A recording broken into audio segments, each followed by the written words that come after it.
Jalisco a raíz de lo sucedido con el joven Giovanni. Y para hablar sobre este tema, saludo a Víctor Hernández, él es especialista en temas de seguridad. Víctor, te vemos y te escuchamos. Muchas gracias. ¿Qué tal, Alejandro, Berenice? Muchísimas gracias por la invitación. A ver, en este momento estamos registrando protestas aquí en la capital del país, vemos actos vandálicos en este momento, una situación que un poco se replica a lo que vivimos ayer. ¿Cómo entender este tema y cómo también entender el hecho de que en algunas entidades la intervención de la policía es completamente distinta? Así es, Alejandro Berenice, haciendo nada más una recapitulación muy breve de los hechos. Todas estas protestas inician porque el pasado 4 de mayo el señor Giovanni López fue detenido por la Policía Municipal de Tlahuacán de los Membrillos por no utilizar tapabocas, y el día de mañana, el día siguiente, amanece muerto y con aparentes huellas de tortura. La tortura y las ejecuciones extrajudiciales son una práctica ampliamente extendida en las policías y en las Fuerzas Armadas mexicanas.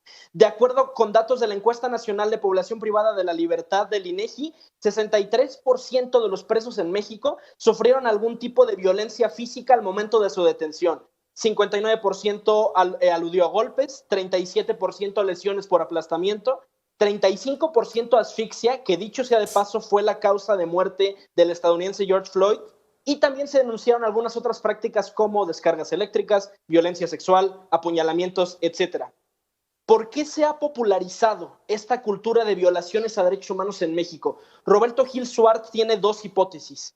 Ante el fracaso del sistema de justicia, los policías y los militares en México han optado por dos estrategias. Número uno, los pactos criminales, es decir, ordenar al mundo criminal, tú secuestras aquí, tú extorsionas acá y nadie se pelea. O número dos, la tortura y las ejecuciones extrajudiciales bajo la lógica de que muerto el perro se acabó la rabia. Es decir, se resuelve el problema fuera de los calanes legales, se tortura al detenido, se obtiene inteligencia y acto seguido se le mata.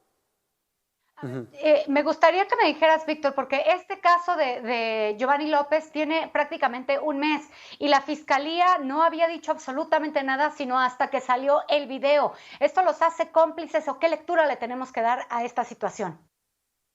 Es lamentable que haya tenido que presentarse evidencia externa a las policías. De hecho, una de las principales razones por las que muchos departamentos de policía en México y las Fuerzas Armadas no quieren utilizar las cámaras en el chaleco que utilizan, por ejemplo, los policías en Estados Unidos, es precisamente porque se expondrían, porque quedaría evidencia física de este tipo de prácticas que son ampliamente extendidas. Es decir, no es algo nuevo en México, sino que ha formado parte de la cultura policial durante muchas décadas. Y es un problema, se ha convertido en una práctica institucional y que responde mucho al problema de la impunidad que vivimos en México. El 90% de los delitos en México se cometen y no se denuncian. Y del 10% que sí se denuncia, convirtámoslo en un pastel, en un 100%, menos del 5% alcanza sentencia. Es decir, en México hay una impunidad del 99%. Entonces los policías, para hacer su chamba y proveer de seguridad, recurren a la táctica de la tortura y de las ejecuciones extrajudiciales, precisamente en aras de aparentar que se está cumpliendo y que se está dando orden a la sociedad.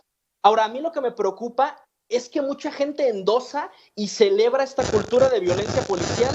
Pues total, ¿no? Mucha gente piensa el mejor delincuente es el delincuente muerto. Muerto el perro, se acabó la rabia. Pero ¿qué pasa cuando el detenido eres tú? ¿O qué pasa cuando ese mismo despliegue de la fuerza pública se utiliza sin importar si mataste a una persona o si no estás usando cubrebocas en la calle? Ese es el gran problema que tenemos de fondo, Bere, y que mucha gente celebra y pide mano dura contra los delincuentes, pero el fruto inevitable es este tipo de despliegues irracionales que tienen fines trágicos de la fuerza pública. Víctor, pero a ver, ¿qué pasa con la capacitación de policías? Porque en algunas entidades, tal es el caso de la Ciudad de México, se presume que hay una capacitación constante en derechos humanos. ¿Qué entidades están, digamos, más rezagadas en este tema? Alejandro, lo que voy a decir quizás es terrorífico y va a asustar a nuestros televidentes. Como tú sabes, yo fui soldado hace algunos años y creo que el problema no es tanto de capacitación, porque sí hay capacitaciones constantes para miembros de las Fuerzas Armadas, para policías en materia de derechos humanos. Yo te cuento mi experiencia. Terminado mi curso de inducción de ética militar y de uso de la fuerza, mi instructor me dijo, bueno, a ver, esto es lo que dice el manual, aquí les va la neta. Si ustedes pueden elegir entre presentar a un detenido y asesinarlo, mejor asesínenlo, porque muerto el perro se acabó la rabia.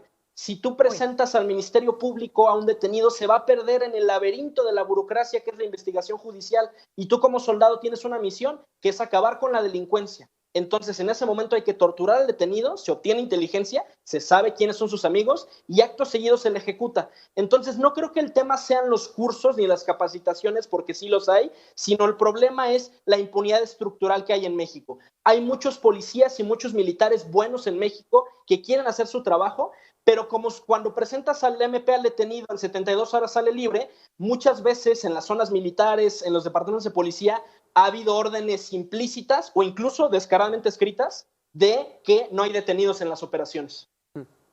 Ahora, a mí esto que estás diciendo es verdaderamente preocupante. Y ahora, en términos de manifestaciones, vemos que la policía se presenta sin ningún tipo de protocolos en ese momento para poder salvaguardar la seguridad del resto de los manifestantes e incluso de los bienes inmuebles que estaban alrededor de estos lugares que sufrieron daños. Ahora, que también vemos que por parte de la población se cometen actos que no deberían. Estamos viendo una manifestación en estos momentos en Ciudad de México, en Reforma, donde entonces Claudia Sheinbaum dice, bueno, pues las autoridades se van a mantener al margen y no van a hacer nada. De todas maneras, hay civiles afectados que son dueños de tiendas, de abarrotes, de restaurantes, de lo que sea, que sufren también estas afectaciones. ¿Qué papel tendría que tomar el gobierno y la policía al respecto? ¿Cuáles son los protocolos a seguir para no vulnerar los derechos humanos, pero también para poner orden? Hay dos grandes procesos que se enfrentan en las labores de seguridad pública en México y que hacen muy disfuncional la impartición de justicia. Por un lado, el proceso que ya describimos de la popularización y la institucionalización de la tortura y las desapariciones extrajudiciales, que en consecuencia generó una cultura en México de protección del detenido, de sospecha de la autoridad y de que ante un detenido que alega violaciones a derechos humanos, se le suele creer antes al detenido que a la autoridad. Esta cultura de protección del detenido tiene una historia muy larga. Pensemos en la matanza del 68, en Tlatlaya, en la Guerra Sucia, en Palmarito. Se entiende por qué la Comisión de Derechos Humanos emprendió una campaña tan intensa para hacerle dejar muy claro a la autoridad que no puede ejercer el uso de la fuerza de forma ciega. Entonces, ¿qué es lo que ha pasado?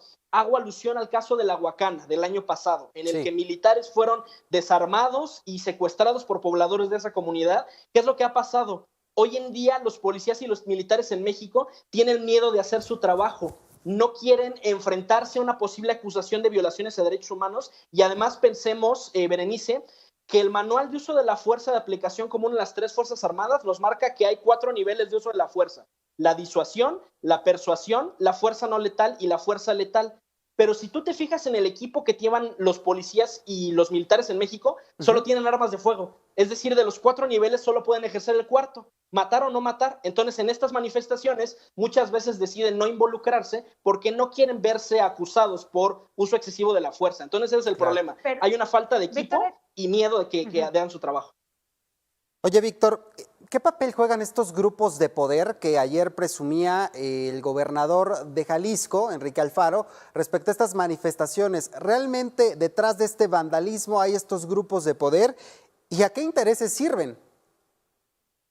Es muy común que en este tipo de manifestaciones, que recordemos el origen es Estados Unidos, es el asesinato del afroamericano George Floyd, se desataron una serie de protestas en todo el mundo y es muy normal que las causas sociales se empiecen a tropicalizar. Hubo manifestaciones en ciudades como Sydney, como Frankfurt, Atenas, Londres, y a pesar de que en todos estos lugares había el mismo reclamo de brutalidad policial y de racismo, de alguna manera la protesta se tropicalizaba y los distintos actores le iban sumando de la agenda local a esta crisis y a esta solidaridad global en torno al asesinato de George Floyd. Entonces, no debería sorprendernos que de alguna manera también se tropicaliza en México y empiecen a sumarse otras agendas que sobre pretexto del asesinato de George Floyd y Giovanni López, empiecen a utilizar este tipo de protestas con otra agenda oculta no tan manifiesta.